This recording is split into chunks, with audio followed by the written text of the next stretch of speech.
بطولة بالرغم من الكثير من حالة الحزن والأسى على رئيسه التاريخي ومؤسسه ورمزه والأب الروحي بالتأكيد للوحدوية في كل مكان، إنه الشيخ سعيد بن زايد آل نهيان اللي ندعو له بالرحمة والمغفرة.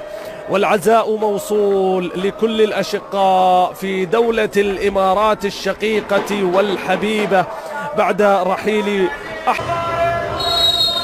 التي تنطلق الآن من محمد هويش.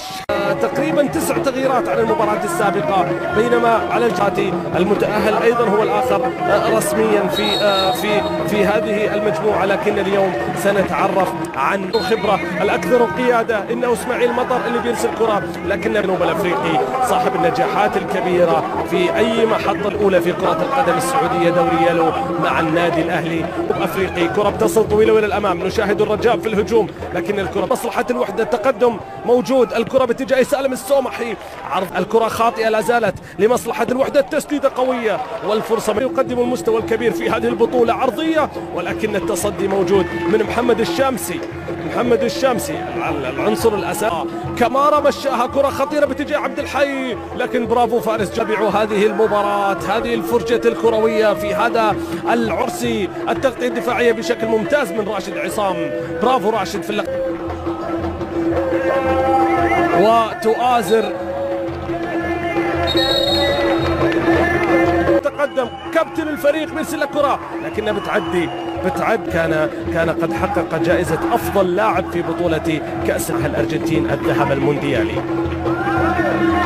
تدخل موجود، الكرة إلى رمية تماس عن الوداد، هنا الأخطاء، هنا الفرصة والتسديدة لكنها بعيدة، الأخطاء الدفاعية، الأخطاء في البناء، الفرصة لعبد الحي فورسي، تسديدة عبد الحي مرت تسديدة تاريخية حتى على مستوى الإمارات. تدخل من فارس جمعة ومرور من إكسل ماي، والتدخل الكرة بتنتهي إلى هل معها خطر قادم؟ لا، على طول دفاعات الدوري المتواجدين. هنا إكسل ماي بيحاول المرور، التقدم، التدخل، تمريرة إلى الأمام لبولكسوت، خطيرة، عبد الحي فرصة، يا عبد الحي يا عبد الحي يا عبد الحي، هذه لا تحيي أبدا آمال الفريق بأن يتقدم مبكرا في المباراة. شوف من أيضا ريال مدريد من أول الأهداف النسور، لكن هنا فارس، لكن هنا جمعة، فارس يبعد هذا الخطر، يبعد هذه الكرة باتجاه زكريا وردي، التسديد، الله، لعيب يا زكريا، لعيب يا وردي، وهدف أول لمصلحة الرجاء.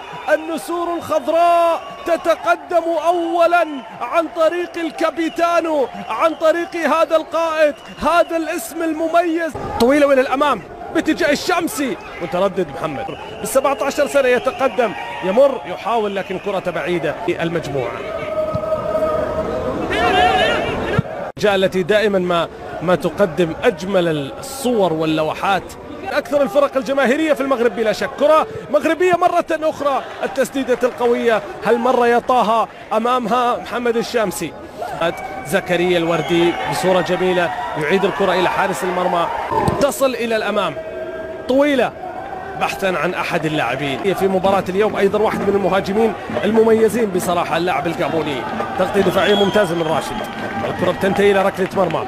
واكسل ماي طبعا صاحب 28 سنة، لاعب الجابوني الهدف الأول، لكن الكرة بتعود سريعا ومحمد الشامسي بيحصلها، تمريرة إلى الأمام، وصلت باتجاه بولكسوت، لاعب أيضا هو الآخر مميز، هذا بولكسوت صراحة لاعب مميز اللي يظهر في الصورة. بولكسوت واللاعب اللي عنده 24 سنة بالمناسبة، ولعب أيضا في شباب المحمدية قبل أن يتوحد. الرجاء عرضية إلى الأمام، طويلة بحثا عن أحد الرؤوس، لكنها كمارة تقدم، فرصة لإضافة هدف آخر، لكن راشد عصام في التدخل بصورة ممتازة، وخطأ لنهاية الوقت الأصلي. التقدم إلى الأمام، سالم السومحي، لكن كرة سالم فيها العودة من زكي، واحد من الأسماء الكبيرة في هذه الفترة في الوحدة، إنه لوكاس بيمي. هذه كرة القدم، سمعة والأداء، سمعة والعرضية باتجاه من؟ لا، كرة بتعود من جديد،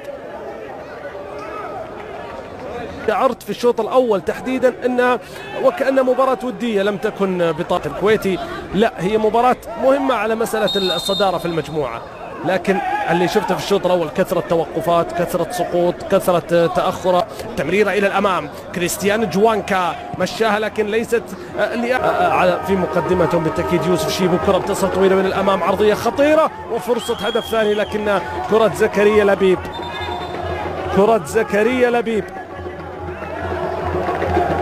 أيضا مستويات كبيرة جدا وتاريخية بالتأكيد مع الرجاء الأرجنتيني والذي أصبح إماراتيا بعد ذلك. كرة بتعود من جديد، التغطية الدفاعية من الطيب، التقدم إلى الأمام، سهيل منصوري، التمريرة قصيرة يا سهيل، والتدخل من حارس المرمى ومروان فخر بيلعب له كرة هنا في صافرة، أكيد لأن حارس المرمى والمدافع مصابين، وهذا تدخل على هذا وسيأخذ أيضا بعض الوقت للإطمئنان. الرجاء يقترب، الرجاء يقترب، ولكن مايه أكسل بهذه البطولة إنه جواو بيدرو، الكرة بتصل طويلة إلى الأمام، العرضية لجوانكا، الوحدة الآن بالأسماء بجواو بيدرو، محسن متولي الذي ترك فلزرهوني، الكرة في الجهة اليمنى، محاولة المرور وأكثروا من الصلاة عليه. بحثا عن فاكوندو، ولكن كرة فاكوندو إلى عبد الله أزرور في الجهة اليمنى، عرضية خطيرة لو عدت.